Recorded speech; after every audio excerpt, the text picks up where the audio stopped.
Hello प्यारे बच्चों, स्वागत है आप सभी का लेक स्टडी यूट्यूब चैनल पर। और दोस्तों, यदि आप लोगों ने अभी तक चैनल को सब्सक्राइब नहीं करा तो प्लीज सब्सक्राइब कर लीजिए, बेल आइकन को दबा लीजिए जिससे आप आने वाली वीडियो को मिस ना कर पाएं।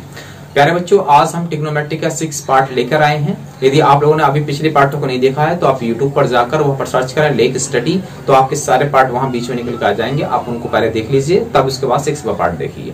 प्यारे बच्चों, आप जब ट्रिग्नोमेट्री को करते हैं तो मैं उम्मीद करता हूं कि ट्रिग्नोमेट्री करने के लिए थोड़ा सा हमें ज्यादा स्ट्रगल, ज्यादा मेहनत करनी पड़ती है, क्योंकि ट्रिग्नोमेट्री कुछ ऐसा है जब समझ में आ जाए तो आ जाए, नहीं आए तो बहुत मेहनत करने के बाद भी कभी कभी समझ में नहीं आ पाती है।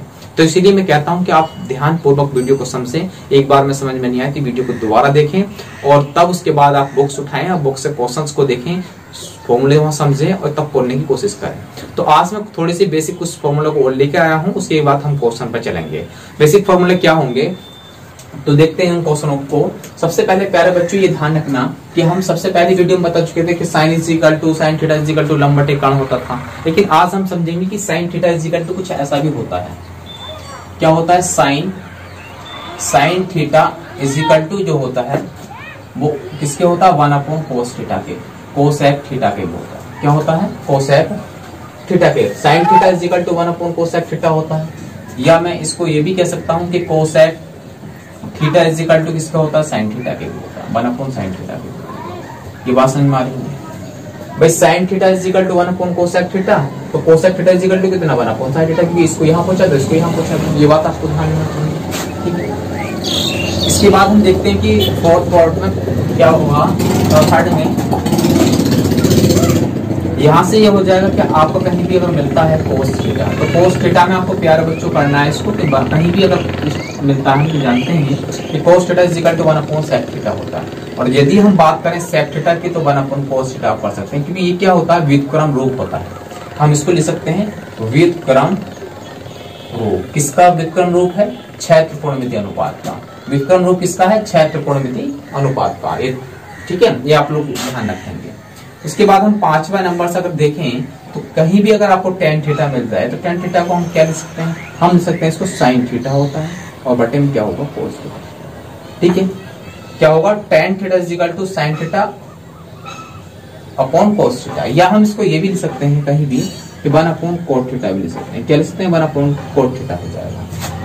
छठे पार्ट में हम ये भी कर सकते हैं कहीं भी यदि cos थीटा अगर आता है तो cot थीटा को हम देख सकते हैं 1 tan थीटा। ठीक है, व्युत्क्रम है। और कहीं भी हम देखते हैं cot थीटा को हम ये भी लिख सकते हैं कि cos थीटा बटे क्या होगा? sin थीटा के लिए। ठीक है, यहां तक आपको ये बात समझना आ रही है।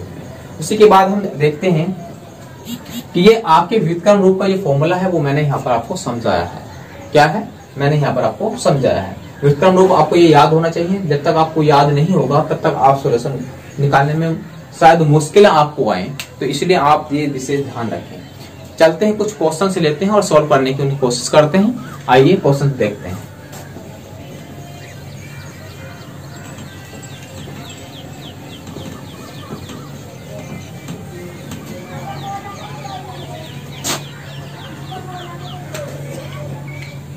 एक क्वेश्चन से दे रखा है कि त्रिभुज ABC में जिसका कोण B समकोण है यदि tan A बराबर 1/√3 हो।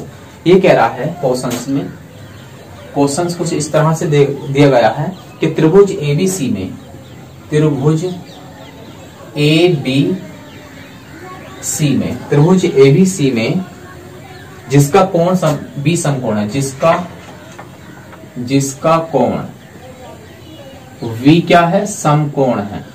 B क्या है? समकोण है। ये बात इसने कही है। ठीक है, और क्या है कि tan A बराबर दे रखा है, tan A बराबर दे रखा है 1/√3। तो 1/√3, तो ये बात पूछा उसने कि हमें पहले मान निकालना फर्स्ट का, और फर्स्ट का मान कितना? sin A cos C। sin A और cos C दे रखा है और प्लस दे रखा है इसने cos A और cos C, sin C दे रखा है। क्या दे रखा? sin C दे रखा। ठीक है, दूसरा पॉइंट दे रखा है यहां से। दूसरा पॉइंट में क्या दे रखा है? cos A cos C, cos A cos C minus sin A sin C, ये दे रखा है। पहले बच्चों हमें इसका मान निकालना है, ये बात उसने हमसे कही है। तो हम क्या कर लेते हैं क्वेश्चंस को सॉल्व करने के लिए कि सबसे पहले हम जब सॉल्व करा रहे थे एक त्रिभुज को, तो हमने ये बात बताई थी आपको, कभी भी इस टाइप में क्वेश्चन दे दे कि बी समकोण है, तो क्या यहाँ पर एक त्रिभुज की हमसे बात कर रहा है। तो सबसे पहले हम एक त्रिभुज बना लेते हैं, और त्रिभुज क्या होगा, वो समकोण होगा। समकोण क्यों होगा, क्योंकि उसने कह दिया है कि यहाँ पर बी कोण जो है वो समकोण क्या है, समकोण बी ये 90 एंगल्स, क्योंकि समकोण आप जानते हैं ये कर्ण हो चुका है, ये लंब हो चुका है, और ये आधार हो चुका है। क्या हो चुका है, आधार हो चुका है। ठीक है, इस वाले कोण की बात कर रहा है या इस कोण की बात कर रहा है, वो हम इसको यहाँ पर देखेंगे। लेकिन हम ये जानते हैं कि tan A is equal to 1/√3 दे रखा। कहने का मतलब ये हुआ tan में लंब बटे आधार होता है। क्या होता है, लंब बटे आधार। लंब कितना है इसमें, 1। कितना बच्चों, 1 क्या दे रखा, लंब दे रखा है। ठीक है, तो इसने लंब बटे आधार, आधार कितना दे रखा है इसमें। देखिए एक चीज हम देखेंगे, पढ़ेंगे सबसे पहले कि कौन सा दे रखा है, tan A दे रखा है। तो A का मतलब हुआ ये वाला कोण, इसके सामने की भुजा क्या होगी, लंब होगी। इसके सामने की भुजा क्या होगी, लंब। अब ये लंब नहीं होगा, अकॉर्डिंग हम इसके चलेंगे जो यहाँ पर क्वेश्चंस के एंगल्स में बात करें, तो इसके सामने क्या हो जाएगा, ये लंब हो जाएगा। ठीक है, ये लंब। ठीक, इसको आप लिखा नहीं तो बेहतर होगा, क्योंकि आपको उसमें समस्या हो सकती है। कर्ण तो आपका रहेगा यही, कर्ण में तो कोई दिक्कत नहीं। तो 1 यहाँ पर हो गया, और आधार की अगर बात करें तो आधार ये हो गया। ठीक है, इस कोण के अकॉर्डिंग। ठीक है, ये बात आपको समझ में आनी चाहिए। यदि हम देखें पाइथागोरस प्रमेय लगाएं तो ये वाले वैल्यूज देख लेते हैं कितनी आएगी। पाइथागोरस प्रमेय से पाइथागोरस प्रमेय अगर हम लगाते हैं तो उसमें आप जानते हैं कर्ण का वर्ग बराबर लंब का वर्ग प्लस आधार का वर्ग, अर्थात AC का जो वर्ग है वो किसके इक्वल होगा, AB के वर्ग के, और प्लस किसके हो जाएगा, BC के वर्ग के हो जाएगा। ठीक है, यहाँ तो कोई समस्या नहीं। AC स्क्वायर ऐसी रहने देंगे, AB की वैल्यूज लगाएंगे। AB की वैल्यूज देखिए √3, तो √3 की वैल्यू यहाँ लगा देंगे, और प्लस BC की वैल्यू कितनी है, 1, तो 1 लगा देंगे, 1 का स्क्वायर। √3 का ये वर्ग हम करेंगे 3 आ जाएगा, और यहाँ से 1 आ जाएगा। इसको आप जोड़ेंगे तो कितना आएगा, 4, मतलब AC square is equal to 4, ये निकल के हमारा आ जाएगा। तो प्यारे बच्चों जब यहाँ से इसकी वैल्यू आ जाएगी तो AC इज इक्वल टू कितना आ जाएगा, 4 रूट में, अर्थात इसको हम 2 लिख सकते हैं। कितना आ जाएगा, कर्ण आ जाएगा 2। ठीक है, जब कर्ण 2 आएगी तो आप किसी की वैल्यूज निकाल सकते हैं, जिसके हमसे पूछ रहा है उसकी हम वैल्यूज यहाँ से निकाल लेंगे। जैसे हमसे बात कर रहा है, हम पहली मान निकाल लेते हैं कि sin A cos C का, हम पहले निकाल लेते हैं sin A का मान। ठीक है, sin A का मान निकाल के यहाँ रख लेते हैं हम। ठीक है, उसके बाद हम किससे निकाल लेते हैं, cos C का निकाल लेते हैं, और cos A का मान निकाल लेते हैं, और sin C का मान निकाल लेते हैं, क्योंकि इन वैल्यूज की मुझे यहाँ पर आवश्यकता पड़ने वाली है, sin A की, cos C की, cos A, sin C, तो इसलिए मैं यहाँ पर वैल्यू निकाल लेता हूँ। sin A में हम जानते हैं जिस कोण की बात कर रहा है उसके सामने भुजा क्या होगी, लंब। तो लंब कितना प्यारा बच्चों, A, क्योंकि हम जानते हैं कि sin में क्या होता है, लंब बटे कर्ण होता है। कर्ण कितना है यहाँ पर 2, तो यहाँ 2 देते हैं। cos C मतलब इस वाले कोण की बात कर रहे हैं, तो इसके सामने भुजा क्या हो जाएगी, लंब। ठीक, तो आधार कितना बना, यही वाला बना। cos में होता आधार बटे कर्ण, 1/2 हो जाएगा। ठीक है, कर्ण यह और आधार ये है। ठीक, उसके बाद cos A की बात कर रहा है, इसके सामने की भुजा ये लंब हो गई, तो cos में होता आधार बटे कर्ण। आधार कितना है इसमें, √3 लिखेंगे यहाँ से, और बटा कितना हो जाएगा, 2 के, 2 क्या है, कर्ण। ठीक है, कर्ण तो सेम रहेगा। sin C में हम देख के ये वाले कोण की बात कर रहे हैं, तो ये तो हो गया लंब और ये हो गया कर्ण, और sin में होता लंब बटे कर्ण, तो √3/2 ये वैल्यू निकल के यहाँ पर आ रही है। अब हम सोल्व कर लेते हैं फर्स्ट पार्ट को जब हम सोल्व करेंगे इसको, ठीक है, सोल्यूशन निकालेंगे इसका, तो आप जानते हैं कि sin A cos C और प्लस cos A और sin C, तो यहाँ पर आप इसकी वैल्यू लगाएं कि sin A का मान कितना है, 1/2 है प्यारे बच्चों, और cos C की वैल्यू कितनी है, 1/2, प्लस cos A का मान कितना है, √3/2 है, क्योंकि यहाँ देखेंगे cos A का मान √3/2 निकाल लिया है, sin C का मान भी √3/2। आप इसकी मल्टीप्लाई कर लेंगे, तो मल्टीप्लाई करने के बाद प्राप्त होगा 1 की 1 से, क्योंकि अंश की अंश होती है, नोमिनेटर की होगी, डिनोमिनेटर की होगी, मतलब अंश की अंश और हर की हर से। ये हम कराएंगे तो 4 हो जाएगा, प्लस इसकी मल्टीप्लाई करेंगे तो ये कितना आ जाएगा, 3 आ जाएगा, क्योंकि रूट जो है स्क्वायर में हट जाता है, इसकी मल्टीप्लाई करेंगे 4 हो जाएगा। प्यारे बच्चों जब हम देखेंगे इसका जब एलसीएम लेंगे तो एलसीएम कितना होगा, यहाँ पर सेम नंबर है तो इसलिए 4 आ जाएगा, और यहाँ पर 1 + 3 को ऐसे ही ऐड कर लेंगे, तो प्यारे बच्चों यहाँ से कितना आएगा, 1 और 3 कितना होगा, 4/4, इसे कैंसिल आउट कर लेंगे तो कितना हो जाएगा, यहाँ से 1 प्राप्त हो जाएगा। ये इसका क्या हो जाएगा, आंसर हो जाएगा। मैं उम्मीद करूंगा कि आपको ये सॉल्यूशन समझ में आया होगा। यदि आपको समझ में नहीं आया तो वीडियो को एक बार दोबारा से पीछे हटाएं और उसके बाद देख लें वीडियो को, जरूर समझ में आपको आ जाएगा। आइए नेक्स्ट इसका जो पार्ट है उसको भी सोल्व कर लेते हैं। नेक्स्ट पार्ट ये वाला दे रखा है, इसको भी हम सोल्व करेंगे। नेक्स्ट पार्ट में इस तरह से कहा गया है कि सॉल्यूशन सेकंड पार्ट का सॉल्यूशन मतलब cos A cos C minus sine A और साइन C की वैल्यू निकालनी है। प्यारे बच्चों हम देखें cos A की वैल्यू हम पहले निकाल चुके हैं, कितनी है √3/2। cos C की वैल्यू हम निकाल चुके हैं, कितनी 1/2 है। साइन A का हम मान निकाल चुके हैं 1/2 है। साइन C की वैल्यू हम निकाल सके हैं √3/2 है।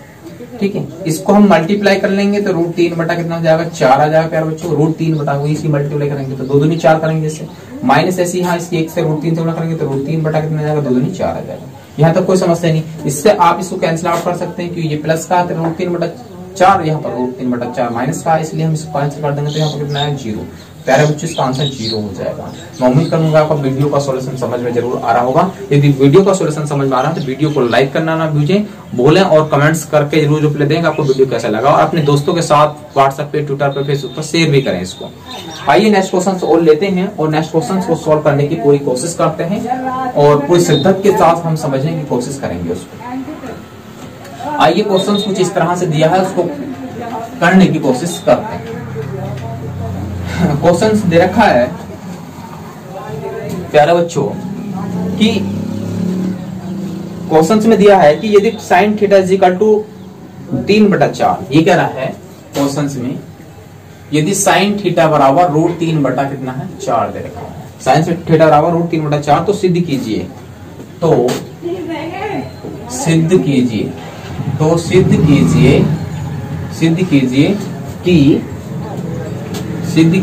कि ये बात उसने कह रहा है कि रूट में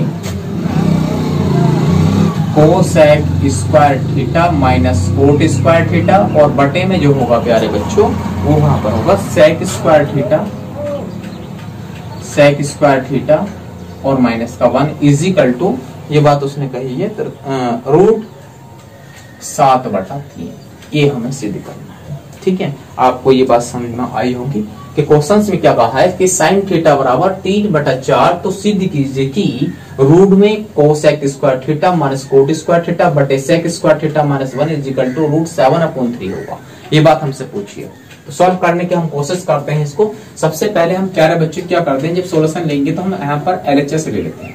सोल्यूशन में क्या कर लेते हैं हम, सोल्यूशन में LHS ले लेते हैं। LHS का मतलब हुआ लेफ्ट हैंड साइड, मतलब बायां पक्ष, ये वाला पक्ष लेते हैं और तब हम इस वैल्यू को निकाल लेते हैं। तो यहाँ पर दे रखा है प्यारे बच्चों ये cosec square theta minus cot square theta और बटे में कितना दे रखा है यहाँ से सेक स्क्वायर थीटा माइनस का 1, ये वैल्यूज हमें दे रखी है। तो प्यारे बच्चों हम इसको यदि यहाँ से देखें तो इसका मान कितना होगा, यदि हम इसको देखें LHS इतना है तो इसकी वैल्यूज निकालने के लिए क्या करना होगा, क्योंकि आप जानते हैं कि cosec square theta minus cot square theta किसके इक्वल होता है, किसके इक्वल होता है। हम इक्वेशन नंबर सेकंड कहा के आए थे पीछे कि इक्वेशंस क्या थी, जो सूत्र था वो सूत्र ये हम करा के आए हैं कि cosec square theta minus cot square theta जो होता है वो 1 के होता है। किसके होता है प्यारे बच्चों, 1 के होता है। तो यदि मैं इसके स्थान पर क्या रख देता हूँ, यहाँ पर 1 लिख देता हूँ तो आपको कोई समस्या नहीं होनी चाहिए इसके अकॉर्डिंग। ठीक है, यहाँ सेक स्क्वायर थीटा माइनस 1 लिखते हैं, किस होता है प्यारे बच्चों, ये होता है सेक स्क्वायर थीटा माइनस 1। ठीक है, तो हम देखते हैं कि ये होता है tan स्क्वायर थीटा। ये भी सूत्र से, सूत्र कौन सा हम जानते हैं, सूत्र होता है कि 1 सेक स्क्वायर थीटा, ठीक है, बराबर 1 प्लस tan स्क्वायर थीटा, ये हम पढ़ के आए हैं। तो यदि हम देखें कि इस वाले 1 का मान निकालें तो हम सबसे पहले क्या कर लेते हैं, सेक स्क्वायर थीटा माइनस 1, तो ये tan स्क्वायर थीटा का होता है, ये सूत्र है। भाई 1 को इधर लिया है तो ये इसकी वैल्यूज होगी, इसकी वैल्यूज तो कितनी tan स्क्वायर थीटा, तो मैंने इसके स्थान पर ये वाली वैल्यू tan स्क्वायर थीटा रखी। जब हम जानते हैं इसको ऊपर लेके जाएंगे तो भाई एक चीज हम भी ये भी जानते हैं कि जब ऊपर लेके जाएंगे तो इसका मान भी हम जानेंगे, और इसका मान क्या होता है, क्योंकि हम जानते हैं 1/tan क्या होता है, कोट होता है। तो ऊपर जब लेके जाएंगे तो बनेगा कोट स्क्वायर थीटा, क्योंकि स्क्वायर लगा हुआ है इसलिए कोट स्क्वायर थीटा हम इसको कर सकते हैं। यहाँ तक आपको कोई समस्या बिल्कुल नहीं होगी। ठीक है, यह बात आपके समझ में आ रही है। अब हम यहाँ से भी एक चीज और देख लेते हैं कि ये वाला मान अगर देखें तो क्या है, यहाँ से इस वाले मान को यदि हम देखें तो इसको मैं कुछ ऐसा भी लिख सकता हूँ कि इस कोड को इधर लेके जाऊं और 1 को इधर लेके आऊं, अर्थात मैं इसको ऐसे लिख सकता हूँ कोसेक स्क्वायर थीटा माइनस 1 बराबर कोट स्क्वायर थीटा। लिख सकता हूँ, नहीं लिख सकता प्यारे बच्चों, लिख सकता हूँ इसको।